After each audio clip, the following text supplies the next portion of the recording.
How are you letting yourself be this manipulated by a man? I didn't see that coming. Everything she did. That was just cruel. I feel like I'm on the edge of a fucking cliff and I'm just waiting for this author to give me that final push because it's been non-stop.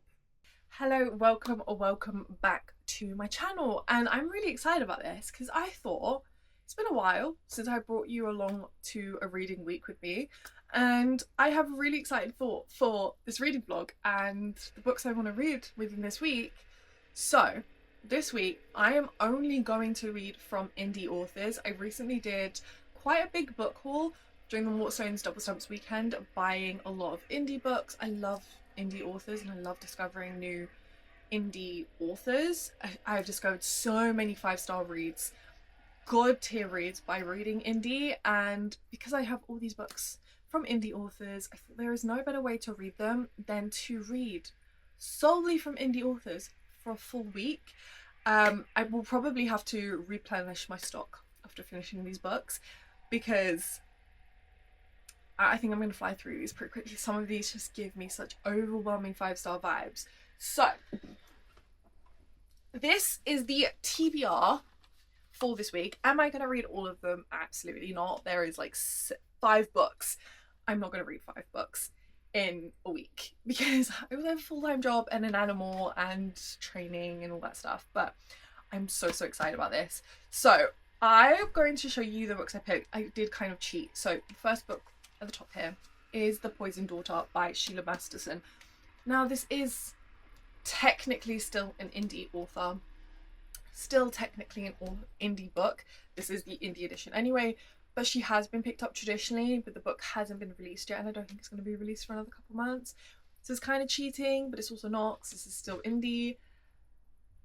It's a little in a little grey area, but I am so excited to read this. This is a dark romantasy standalone book, and as you know, I have been wanting to read more standalones, and after finishing Souls in Ruin, I really want to read more dark romantasy, more dark fantasy romances, because though that put a hole in my heart and has completely destroyed me, I'm not well, so I want to do it again to myself. But because it's a standalone, I won't be destroyed by the fact that I don't have the next book in my head, because it's the only book. So I think this is going to be, I don't know what this is going to be, but I'm really excited about it, and the book itself is absolutely gorgeous, so I'm really looking forward to it. I have no idea what it's about, but I've heard really good things, and which is why I picked it up, especially when I found out she was being traditionally published. I really wanted this edition, but I'm so excited. I have such strong 5-star vibes from that book. I've also got Crown of Olympus by Kate Asher. This is book 1 in the Hades trials, so I think this is Greek mythology based with trials. And it says 13 powerful champions, 12 deadly trials, 1 golden crown, and a prophecy that could ruin them all. I'm really excited about this one. Then we have Scorched by Reese Chiron. This is one I'm really excited about because I've been wanting to read it for quite a while. Since I've been following this author since she was writing this book, and all the snippets and stuff just got me more excited for it, and the cover is beautiful. And the back says, those who try to kill a huntress shall be cursed for life. Those who kill a Desai will be cursed for life. I think there's dragons in it. It looks like there's dragons in it. I think she's an elemental, and I think she has control of all the elements, if I remember correctly. But yeah, I think this is going to be so good. I'm saying this about all these books, but it's true. These all just give such 5-star vibes. Now for my god tier book, I haven't read it yet, I just know it's going to be god tier, is Tortured Soul by Melissa K. Rowick. This is book 1 in the Avalonian series. I haven't read this yet because I've been putting it off, because after this I have no more Melissa K. Rowick books to read. If you've been following my channel for a while, if you've seen me on TikTok, Melissa K. Rowick is my #1 top author of all time.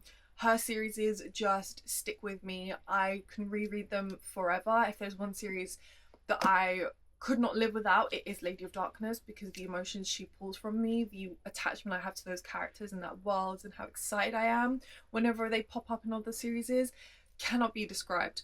But In this duology, potential trilogy, we're introduced back to the characters that we were introduced to in book 3 of the Lady of Darkness series. So this is their backstory, this is their history before Lady of Darkness. You can read it in whatever order. I would probably suggest reading Lady of Darkness first, because then you understand the importance of these characters when reading the Avalonian series. But if you want to go into it completely blind, knowing nothing about their history, then read the Avalonian series first, because you do get a lot of spoilers to their past in everything that you're going to read in this book. In Lady of Darkness, I just prefer knowing the importance of these characters, but I'm so excited. I'm so excited. I've been seeing more and more art of these books, more and more art of these characters, and it's just like, I can't wait any longer. So I'm definitely going to be reading this week. But the first book I'm going to be reading, and to be honest has kind of started reading, is When Gods Fall by S. E. Bovere. This is book 1 in the Gift of the Gods. I was reading this during a 24-hour readathon, but the 24 hours ended up running out. But it's also an indie book. I am loving it so far, and I thought I have to add it to a reading vlog to encourage other people to read this, because this is absolutely insane. So I'm currently 210 pages in. We're following 2 sisters who have been living a life within like this kind of little village, who have secluded themselves from the gods, from the gifted ones, which are humans that have been blessed by the gods and given special powers and protection by their chosen patron god. And because of everything that's happened with the gods and the gifted, a lot of humans have decided to live outside of that, to be secluded from that, and have kind of shunned gifted ones. So you're not allowed to bring a gifted one into the village, you're not allowed to be a gifted one and live within the village because they will kill you, and you're not allowed to talk about the gods. Unfortunately, when their father is injured, one of the sisters decides to go consult a gifted one to save her father's life, regardless of the consequences. But things go wrong when she's captured, and her and her sister have to go for the run of their life. The sister, who's a huntress, also discovers that she is a gifted one when she's out hunting food for her village, and she knew that she had to go into hiding anyway. Kind of worked perfectly, because her sister was going to be put to death because of she consulted gifted one, and they're going into hiding. So they find out that the whole life has been a lie, and they try to go find the truth, but unfortunately they're captured by slavers. And while one of the sisters manages to escape, the other sister is with the slavers, and she's been put in a coliseum to fight to the death, and she's trying to find a way to escape, while her other sister's also trying to find a way to rescue her sister. If that made tangible sense. But we're kind of thrown. I'm currently in the part where one of the sisters, Cattell, is in the coliseum. She's fighting for her life, she's discovering her gifts, and the other sister, Alina, is on the run, and she's trying to find a way to rescue her sister with one of the warriors she has been traveling with. Let's just say that warrior is not all that he seems to be. But I also have a lot of suspicions towards the parentage of these 2 sisters, and I'm really excited to see if I'm right, because the hints have been dropping pretty heavily, and I don't know if I'm trying to put clues together that don't belong together, or if I'm right. But it's so good so far. I am absolutely devouring this. I think for a debut novel, this is really fucking impressive. The world she has crafted, the emotions that she's able to weave, the relationships between characters, the sister bond, and everything, it's just done so immaculately well. I don't have a single complaint about anything so far. But yeah, 210 pages in. I'm going to try and read a big bulk of this today. I didn't tell you what day it is. So today is Wednesday, the 22nd. I am going to read until Wednesday. So we're going to do Wednesday the 22nd to Wednesday the 29th of reading, and see how many indie books I can read. I do think I can finish this today or tomorrow, to be quite honest, because I'm just absolutely flying through this. I'm going to dive into this, read a bit more, and I will give you an update when I'm somewhat further through.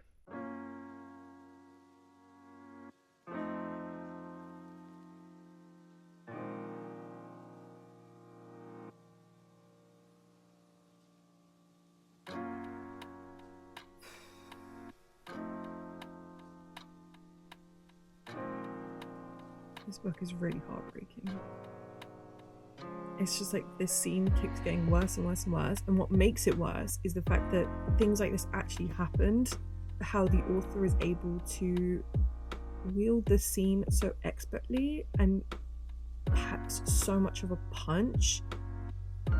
It rips your heart right out of your chest. I have no clue where this book is going. It's like there's no discernible plot. It's very much character driven, I would say. But I have no idea what, like, everything has changed. I'm on chapter 33 and all the circumstances has just rapidly changed. And I don't know what that means. I don't know where we go from here.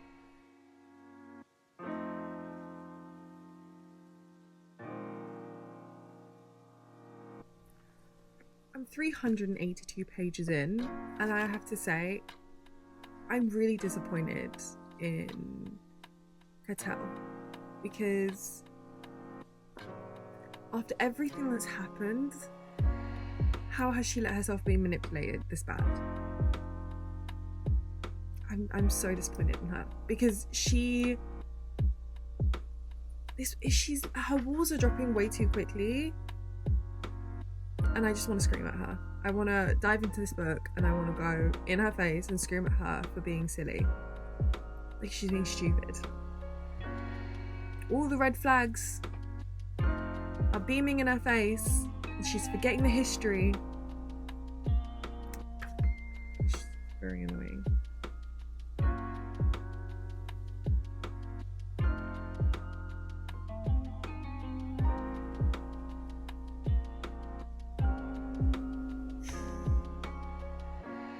How are you letting yourself be this manipulated by a man? Right, I'm going to be completely honest with you. This has not gone according to plan. I mean, when does it ever go according to plan? But this was supposed to be a week of reading indie reads, and I started on, I want to say Thursday, but I feel like it might have been Wednesday, and it's currently Sunday. Now, I have finished When Gods Fall by S.E. Beauvais. As you would have seen, I read this and it was insane and it was amazing and I loved it. I have settled on a rating of 4.5. I didn't have that overwhelming 5-star feeling, but this was such... there was something about the way this was written that really hooked me. I loved the way S.E. Beauvais told this story, that showed this world, that introduced this plot. It was done in such an interesting and captivating way. I have already ordered book 2, but I did order it from Waterstones, so it's going to take about 2 weeks, hopefully less, to get here. The second book is When Sisters Collide. I am shocked with the way this ended and just the direction of the plot and where we got to, because when you read this, the way everything is happening in the relationships between all of these characters, it doesn't give off what the plot is going, like the direction the plot is going in, and I have no idea how we're gonna go from here. We're in a very, very different place to where we started in terms of absolutely everything, so I'm kind of scared to get into book 2. I'm really hoping things resolve itself, and I can't say too much because I don't want to spoil it, but I'm really hoping that certain things happen and certain things get better in book 2, but I really have no idea. It is a trilogy and book 3 is projected to come out in 2027, which is so far away, but at least I have book 2 to tide me over. Anyway, I have finished When Gods Fall, which is the first book that I was reading, and I have started Tortured Souls by Melissa K. Rowick. I am currently 200 pages in.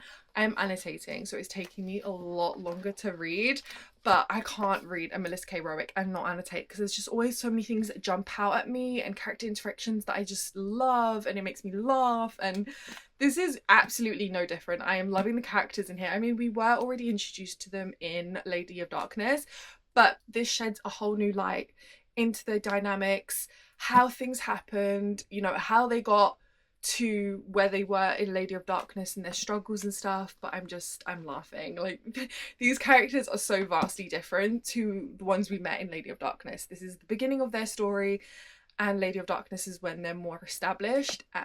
There are definitely a lot of things that are cropping up that I wasn't expecting, because while I know what their story is and I know the direction the story is going to take, Melissa K. Rourke still has a way of inserting surprises and little hints and little tidbits and just making you think, like, what does this mean? Like, is this significant in some way?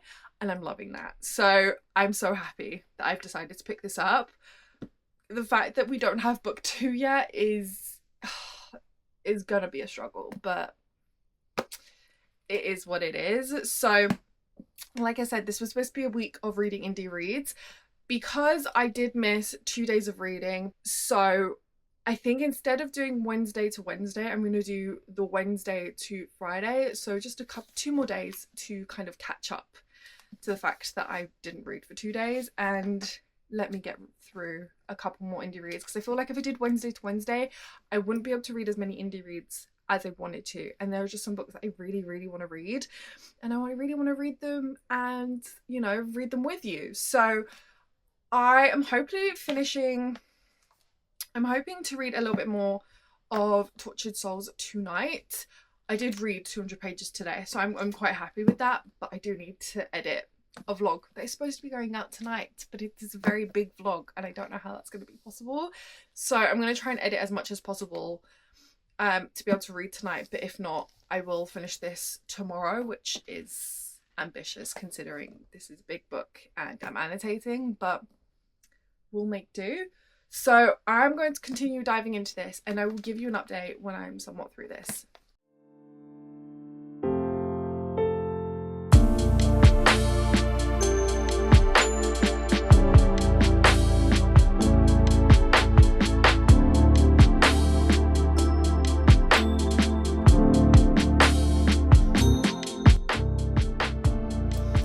I love Razik. He's such a grumpy asshole, but I love him. There is just something about a grumpy, morally grey, not that Razik is not morally grey, but just like a grumpy, dark-haired, closed-up guy that I just, every time I get sucked into. I don't know why. I don't know. I mean, maybe if I was in therapy, I could explain why that is, but that makes so much sense.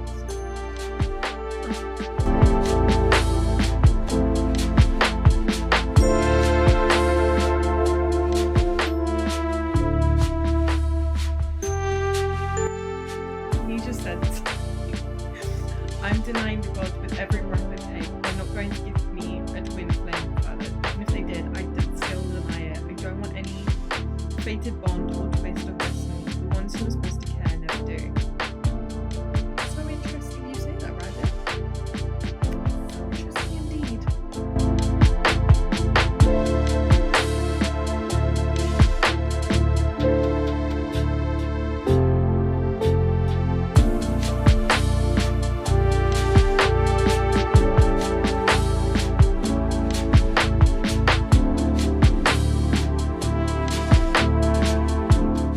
So it's been a few days since my last update. I am still reading Tortured Souls. Unfortunately, life's just been a bit crazy at the moment. There's just been a lot of things going on, and I've just been trying to soak up as much sun as possible to cheer me up.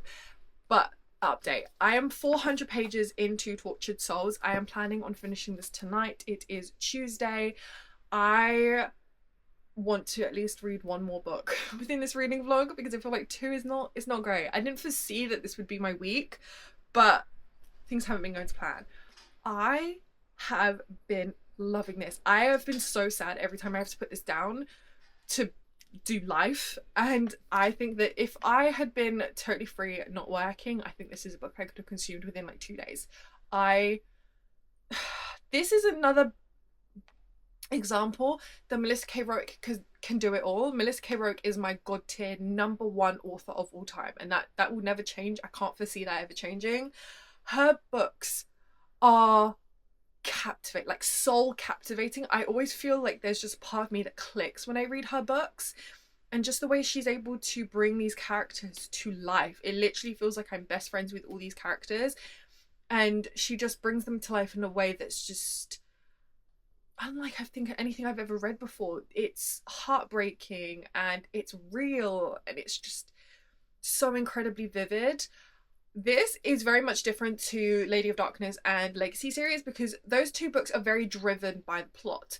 This isn't driven by the plot. There are plots in this. There are like 2 plots, kind of 3 forming within this book. But this is very much the story of these characters. We are living their lives and seeing their friendships and their relationships forming and seeing how they got to where they were in book 4 of Lady of Darkness, because we were introduced to the characters in book 3 to 4 of Lady of Darkness. Being able to see them in a whole new light, being able to be inside their head, having each of their POVs, getting to understand them in a whole new way, has just brought them to life in a way that I wasn't going to foresee. And it was just, it also made them so, I love them. I love all of them. I've laughed, I've giggled, I've kicked my feet. I have been living for every interaction. And it's beautiful. It really is beautiful. I have annotated the absolute hell out of this book. So you're following 3 characters. You're following Razik, Scythian, and Kalia. And Scythian is the male main character. He is, I can't tell you who he is, but he's the king of Avalonia in this book. Razik is a dragon who is in his cadre. He's in his army. They do not get along, like, at all. They hate each other for unknown reasons. We know why Razik hates Scythian, and I think we also are starting to understand why Scythian hates Razik, but there is so much misunderstanding and miscommunication between them, and they're so blind to seeing how well they could get along and how similar they are. And then Kalia is an Ash Rider. She has infiltrated Avalonia. She has a agenda that we are unsure of, and she kind of gets pushed into the path of the King of Avalonia, and her powers are the only powers other than Dragonfire that's able to defeat these mysterious creatures that keep infiltrating his kingdom. So he kind of forces her to stay, forces her to become his wife so that he can use her power. But there is this kind of, there's this tie between them that goes deeper. They aren't mates, and they can't be named mates because within this world, mates are a different grouping. You would understand if you read this, so I don't want to ruin it. They're not mates. But there seems to be something very real and something very raw between them. But they're both so damaged and have so much trauma, and these walls are so high between them that they don't really see it. But I'm loving those walls starting to come down. It's very slow. It's very gut-wrenching learning their story, but it's so real. It's not like one chapter in, they've gotten to know each other, now they love each other. No, it's a slow going process, and we're really seeing that development happen, and it's realistic in so many ways. And this world is also so vivid and detailed and descriptive, and I'm just loving everything. Obviously, by all these tabs and all the annotations I have done, I am loving this book. I will give you an update when I somewhat more through this.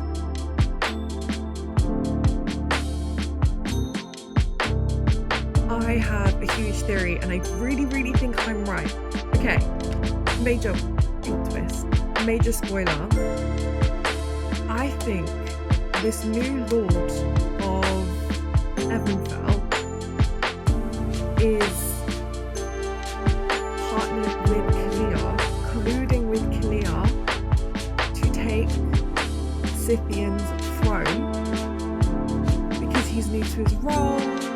He's not a normal lord, and he's very familiar with Kalia. He understands her and what she's like, and it just seemed like it was too easy. I was suspicious of this guy from the start. It just seemed like he's too good to be true. You know, what is the likelihood, and why is he so familiar with Kalia, and how does he know that she doesn't like to be touched and didn't ask for a dance? I think they're colluding together because we just got a really big bit of information about the lunar bonding as it is, and I think they're colluding together to take Scythian's throne, and she's been manipulated, and she doesn't even know she's been manipulated, and I think that's what's gonna happen. So I've got like many pages left.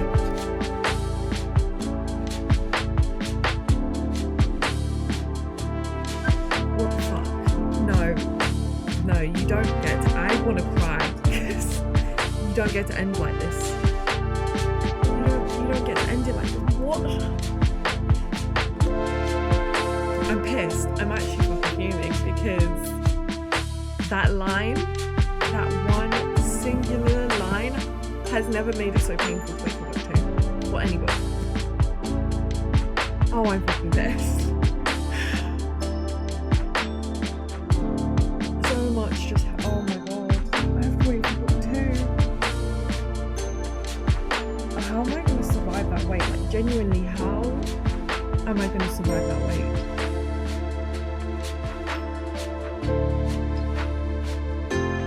Oh, this isn't good.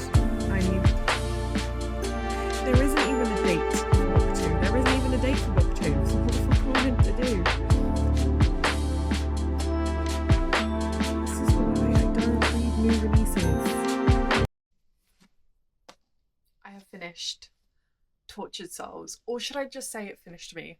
Because I was struggling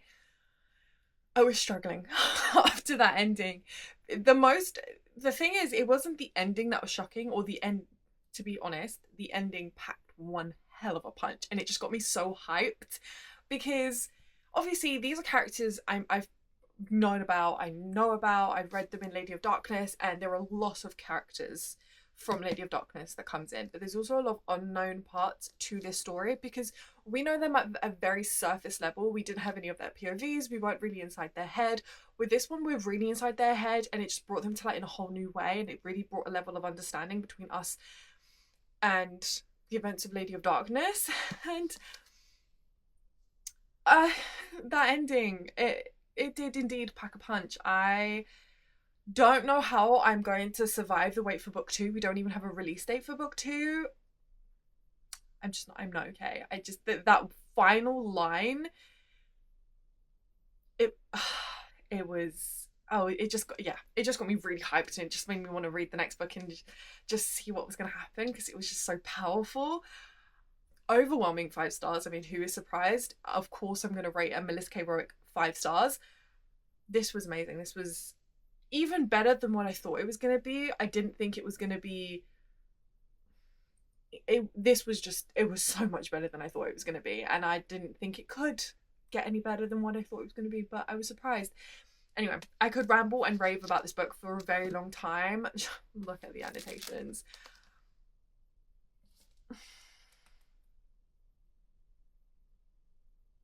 Yeah, nuts. I don't know how I'm gonna be okay with that. But anyway, I have started The Poisoned Daughter.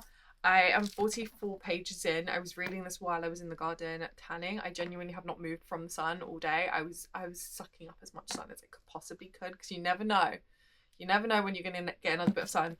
But I am planning on reading as much as I can tonight, and then reading as much as I can tomorrow.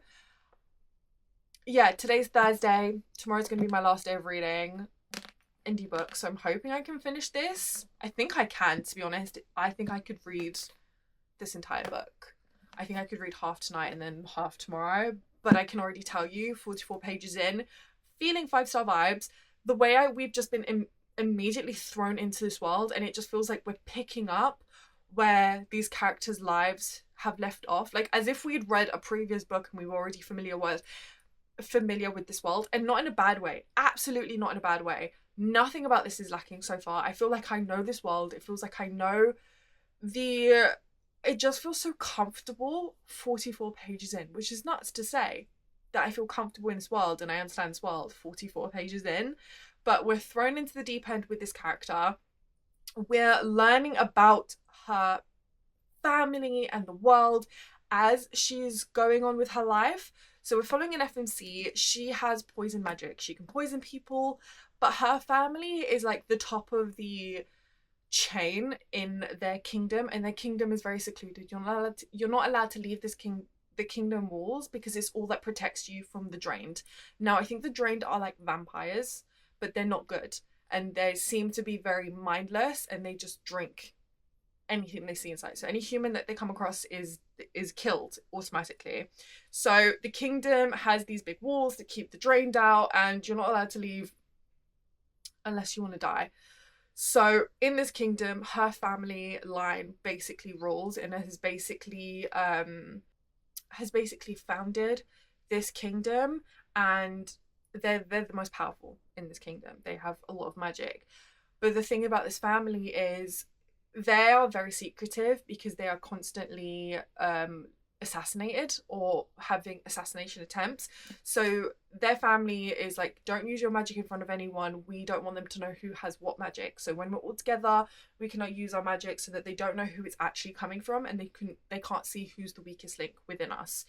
And the daughters are basically used to center marriage. They basically use their daughters to further themselves, to solidify their power, to assassinate people they don't want. They use their children. They don't really care about their children. One of the daughters is being beaten by her husband, and the parents turn the other way. They're not good people. They're not good parents. All they care about is power. And so you're following this FMC. She recently killed off her husband because that's what her family bid her to do. She was literally married off to him to kill him, but she had to dismantle him first before she could kill him. So she kind of thought, well, I killed my husband, I've done my duty to my family, I'm now free and clear. No, of course. This family is looking to use her again, and her whole life is being shifted. So she lives a secret life that her family doesn't know about, and it's her way of gaining that little inch of power and trying to make up for what's happening to her sister. So we're just kind of following her while she's doing the secret life, and also while her life is completely upheaving because of her family. And there's also this other factor that seems to have come alive outside of the kingdom. It's this family that somehow come to life or come to light that they thought had died off. And so things are moving pretty quickly. The pace is very quick. I'm loving it. I'm really loving it. It was really hard to tear myself away to make dinner, but yeah, so much has happened in 45 pages. Like, look how much I was just able to say, and I'm only 44 pages in. That's crazy. But I'm going to dive into this right now, and yeah, I have really good feelings. It's crazy that this is a standalone. Like, everything is going to wrap up within this one book.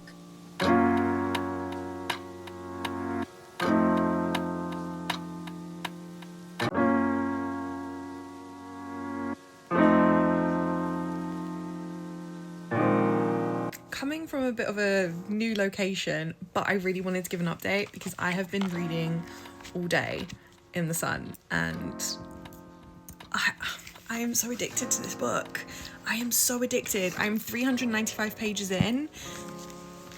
Listen, this book is every page I'm gobbling it up. The way this author is portrayed, like, writing this story and feeding you this information is I don't know how to explain it, but it's very different. It's very addictive. It's very captivating. You are on the edge of your seat the entire time you're reading this. You have no idea where it's going to go. You have no idea, like, the full agenda. Even though you're getting both of these characters' POVs, there still feels like there's a little bit that's being held back in the POVs that doesn't give you the full story. So you're feeling like you're constantly on edge. You don't know where it's going to go. You don't know how everything's going to work out. And it's a standalone. And it's crazy that it's a standalone. That means everything resolves in this book. But it's hard to... It's hard to find your footing because you have no idea. You feel like there's just no possible way to make a theory as to how this book is going to end, because I'm in love with this book. I'm so in love with this book. It's a 5 stars. I can already tell you that this book is a 5-star. I'm finishing this right now while my boyfriend's at the gym. But it's so good. I'm addicted for sure. I definitely will be picking up further books by this author in the future because I think the way she writes is insane. It's so masterfully and subtly done, and it's so quick to fall into. So yeah, I think I'm going to start with her other interconnected standalone series before I dive into her actual full series that she has. because I think the way she writes standalone is magnificent. Like, it's some of the best I've read. I didn't see that coming. The information was fed so subtly. I was questioning. My mind is just... I'm 490 pages in. I've got this much left.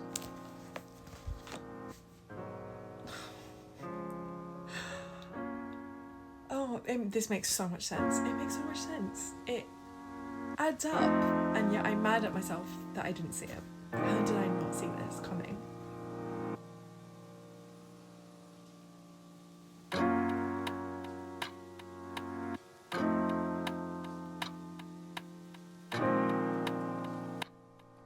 I love this FMC because through this whole thing, she hasn't folded once. She's been undoubtedly herself and true to what her code is, rather than what everyone else is trying to tell her what her code should be. And she only has love for those that she loves. That's it. That's all she cares about. And she's not willing to waver from that. And she's so cunning and yeah, I love being in her brain, because it's just like, yes, I agree with you. I agree with everything you're doing, and I don't have any doubts that you're going to succeed.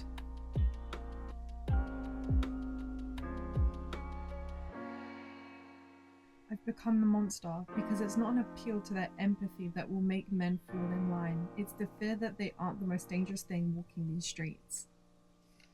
I love this character.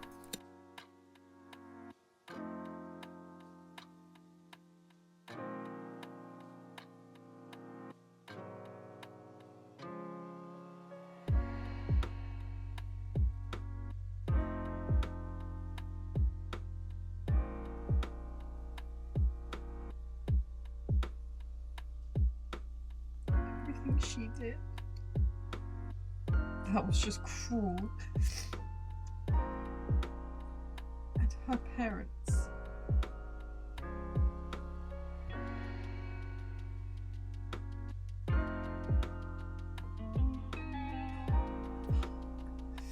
Oh, this hurts. Oh, this hurts. I genuinely, I didn't. There's just no way.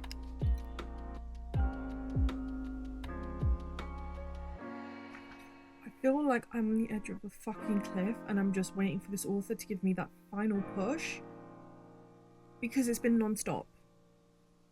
Nothing good has happened. Well, something kind of good has happened, but every page for the last 100, I'm 614 pages in, everything has fucking hurt.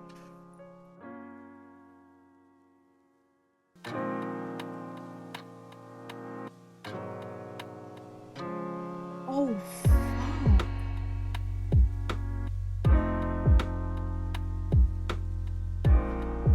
I don't think this is good. I don't think this is good.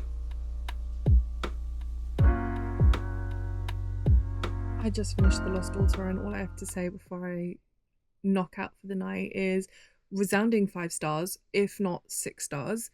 This was everything I wanted it to be. It was a dark romance that was gut-wrenching, soul-crushing, captivating, powerful, and packed full of meaning. The journey wasn't easy. It was relentless, and it was so well. I can't even. The pace was spectacular. It wasn't too fast. It wasn't too slow. It was perfect for a standalone. This may be the best paced standalone I have read. The dual POVs, having her POV and then his POV, and the twists, and never really having a solid footing in this world, thinking I knew what was going to happen, thinking I knew what was going to happen, and then just being completely thrown for a loop, racking my brain to find out if there was any clues to anything that happened, crying, sobbing. Just too much. I don't know how to put it into words, but this was powerful. This packed a very big punch, and I'm floored. And I love this. I definitely will be reading her backlist. Yeah. What a powerful journey of this FMC. Done incredibly well. I just, yeah. Wow. When I had the idea to do a full week of indie reads, I had no idea what I was in for. I didn't know if it was going to go good, if it was going to go bad. I can't believe I had the best time, and I found 5-star reads. I had 3 5-star reads in a go. That's literally never happened to me for indie books. There's always like one that I think is going to be amazing, and then it just kind of falls flat for me. But we just had 3 straight 5-star reads in one go. I am so impressed. I didn't read as much as I wanted to read, but unfortunately life is just unpredictable and I can never tell how my week is going to go as much as I want to plan ahead. But I have no regrets. I genuinely had the best time. I've laughed, I've cried, I've sobbed my heart out. I've had my heart wrenched out of my What the fuck is wrong with me? I've had my heart wrenched out of my chest and just absolutely ripped to pieces, but I have no regrets. Is the wait for book 2 in the Avalonian series going to be absolute torture? Yes, of course it is. I still think about that single line on the last page every single day since I finished this book, because it was just, it was so powerful. It had me so hyped. But that wraps up this video. I just finished The Poisoned Daughter. It was a resounding 6-star read. This was one of the best standalones I have read. The way it was written was just immaculate, and the way the characters were presented and their development and their relationships was just so intricate, detailed, and you can really tell that Sheila loved her characters, loved what she was writing, and put everything into it. And I'm in awe of this book, and I don't think I'll ever be able to let this go. I want every single edition of this book. I'm definitely going to be picking up the traditional edition, and hopefully they'll do a special edition of this book. I just want all the art of these characters, especially of this FMC. I think she quickly became one of my top FMCs because it was just her outlook on things and the way she presented herself and the way that she was so confident in what she was doing and trying to right the wrongs and trying to find that little piece of rebellion in a life that's been absolutely put in chains by her parents, and the way she had to live and the way she was used. There was so much to this. But yeah, that wraps up this video. I definitely think I'll do a part 2 to this because I had so much fun. I love reading indie books.